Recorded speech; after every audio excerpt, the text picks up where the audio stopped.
সুপ্ৰভাত আজি 30 মে মই YouTube channel খোলা প্ৰায় এমাহ হ'বলৈ হৈছেগৈ তো আজি মই আগবেলা ভিতৰত প্ৰথমে জপৰা গাঁৱত গৈ এটা কুকুৰৰ ভেকচিন আছে কুকুৰ ভেকচিন কৰিম তাৰ পিছত ঘূৰি আহি চিৰিংগাঁৱৰ ভিতৰত এটা গোহালিত লিভাৰ ফ্লুক্সৰ ইনজেকশ্যন আইভাৰমেক্টিন আৰু ক্লৰ'চিননৰ ইনজেকশ্যন মাৰিম সেয়া মোৰ আজি আগবেলা প্ৰগ্ৰেম হয়তো আজি পিছবেলা গাঁৱৰ ঘৰত গৈ কিবা অলপ কাম চলাই আছে তালৈ যামগৈ চাগে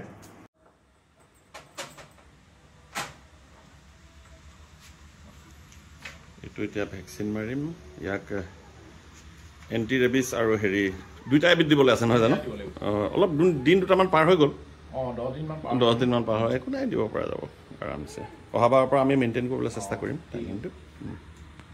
ঠিক আছে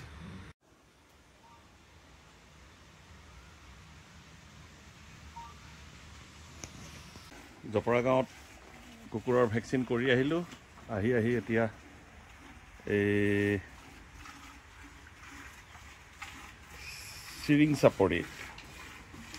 ইয়াতে চিৰিংগাঁও ইয়াত আহি সোমাইছোঁহি ইয়াত গৰুৰ আমি লিভাৰ ফ্লুক্সৰ বেজী মাৰিম আমাৰ জোচেফে গাখীৰ খীৰাই আছে মুখখন গৰুজনী তলেদি উলিয়াই দেচোন এইটো জোচেফ বাজ তাৰ নাম ধুনীয়া গৰু গাখীৰ খীৰাব পাৰে আপডাল কৰে গৰুখিনি হ'ল মালিকনীৰ নাম ননিমা বৰুৱা আচলতে এই গৰুখিনি দিনত মেলি দিয়ে আৰু পথাৰত চৰে সেইকাৰণে আমি প্ৰত্যেক ছমাহৰ মূৰে মূৰে এই গৰুখিনিক লিভাৰ ফ্লুক্সৰ বেজী দি থকা হয় যাতে লিভাৰ ফ্লুক্স সিহঁতৰ লিভাৰত থাকি নাযায়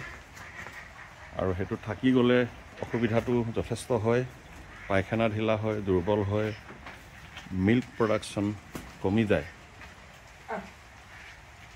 বেজী যেতিয়াৰ পৰা লিভাৰ ফ্লুক্সৰ বেজী যেতিয়াৰ পৰা দিয়া আৰম্ভ কৰিছোঁ গৰুবিলাকৰ স্বাস্থ্যও ভাল হ'ব ধৰিলে মিল্ক প্ৰডাকশ্যন বাঢ়িলে আৰু প্ৰথম অৱস্থাত যেতিয়া আমি সেই মানে প্ৰগ্ৰেমটোত যোৱা নাছিলোঁ যে ৰেগুলাৰ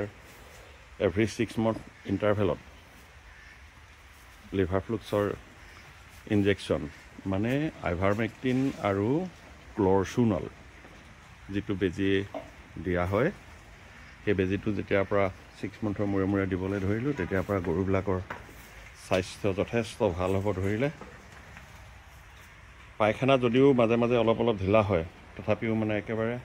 ফিচকাৰী মৰা নিচিনা নহয় আৰু এয়া গৰু চব মেলি দিব এতিয়া গাখীৰ খীৰাই উঠি চব গৰু মেলি দিব মেলি দিয়াৰ পিছত গধূলি আকৌ 4টামান বজাত গৰু নিজে নিজে ঘূৰি আহে কিন্তু কেতিয়াবা গৈ আনিবলগীয়া হয় আৰু অলপ চকু দিছে আজিকালি কাৰণ মাজতে বহুত গৰু এওঁলোকৰ চুৰে নিলে পথাৰৰ পৰা ৰাস্তাৰ পৰা গাড়ীৰে ধৰি লৈ গ'ল গৰুবিলাকৰতো আগতে খুব পায়খানা ঢিলা একদম পূৰা ঢিলা হৈছিলে আজিকালিতো অলপ ঢিলাটো কম হৈছে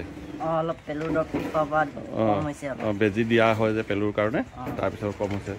আৰু গৰুবিলাকৰ স্বাস্থ্য আগতে কেনেকুৱা আছিলে আগতে বিশেষকৈ হেৰিয়ে ক্ষীণ আছিলে এতিয়া বেছি ঢিলা আছিলে গৰুবোৰ এতিয়াতো শকত হৈ গ'ল চব গৰু ক্ষীণ গৰু নাই তো গৰুবিলাক কি দিনত মেলি দিয় দিনত মেলি দিওঁ ঘূৰাই আন কেইটাত নিজে আহেনে নিজেতো আহে দেৰি কৰে খালি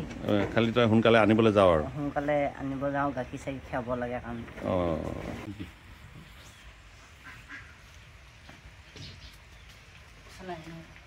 হৈ যাব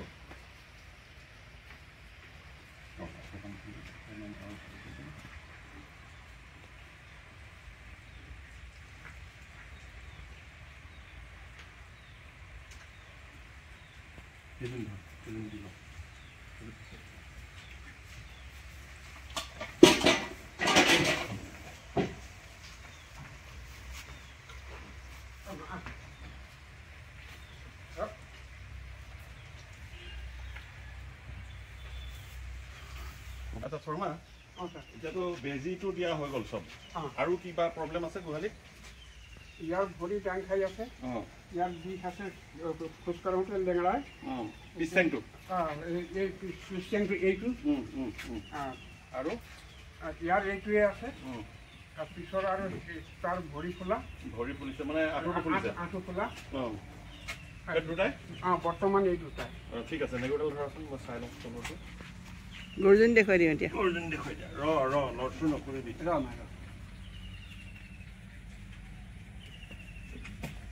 এনেকৈ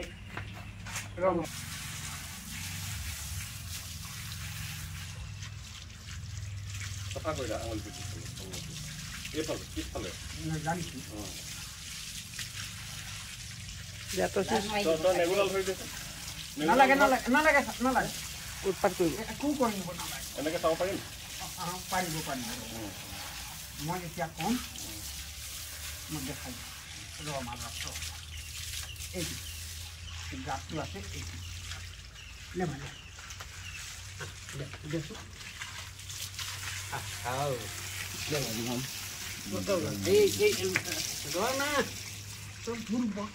তই এফালে আছোন মই নিজে চুই চাম ৰ এইটো চব চুই লওক এইটো এইফালে এইটো গাঁত এইটো ভাঙি যোৱা নিচিনা হৈ গ'ল ইয়াৰ মাজতো হেৰি হৈ আছে ন মাজতো আছে ভিতৰত ঠিক আছে হ'ব ইয়াৰ ট্ৰিটমেণ্ট হ'ব বাৰু তাৰপিছত আৰু সেইজনী আঁঠুটো আঁঠু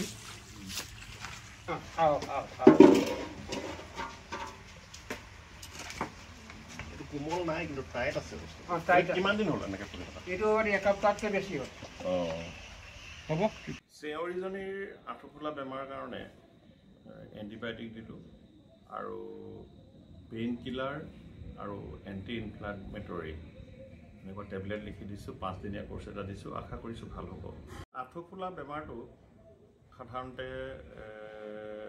এইটো ইংৰাজীত মানে ৰিউমেটিজিম বুলি কয় বা আমাৰ ভেটেনেৰী টাৰ্মটো হ'ল বা মেডিকেল টাৰ্মো এইটো ৰিউমেটিজিম হৈছে তো আশা কৰিছোঁ ভাল হ'ব আৰু গাইজনীৰ যিটো ঠেংটো তলত ফটা কথা মানে দেখিলোঁ সেইটো একচুৱেলি তাত কোনো খুৰাটোত তেনেকুৱা ধৰণৰ কোনো প্ৰব্লেম নাই এইটো মানে হাৰ্ড মাছ আছে যদি তলত কোমল হৈ গ'লহেঁতেন তেতিয়াহ'লে সেইটো কাৰণে হ'লহেঁতেন হয়তো বেলেগ কিবা কাৰণত বিষ হৈছে বেলেগ কিন্তু কোনো তাত ইনফ্লামেটৰী কণ্ডিশ্যন নেদেখিলোঁ মই আশা ৰাখিছোঁ ভাল হ'ব তাইকো মই সেই অনলি পেইন কিলাৰ মাত্ৰ বিষৰ দৰৱ প্ৰেছক্ৰাইব কৰি আহিছোঁ 5 দিনীয়া কোৰ্চ এটা দিছোঁ আশা কৰিছোঁ সেইজনীও ভাল হ'ব আপোনালোকৰ যদি এই বিষয়ে কিবা প্ৰশ্ন থাকে আপোনালোকে কমেণ্ট কৰিব আৰু জানিবলগীয়া থাকিলে মোৰ এই চেনেলটো ছাবস্ক্ৰাইব কৰি ল'ব ধন্যবাদ নমস্কাৰ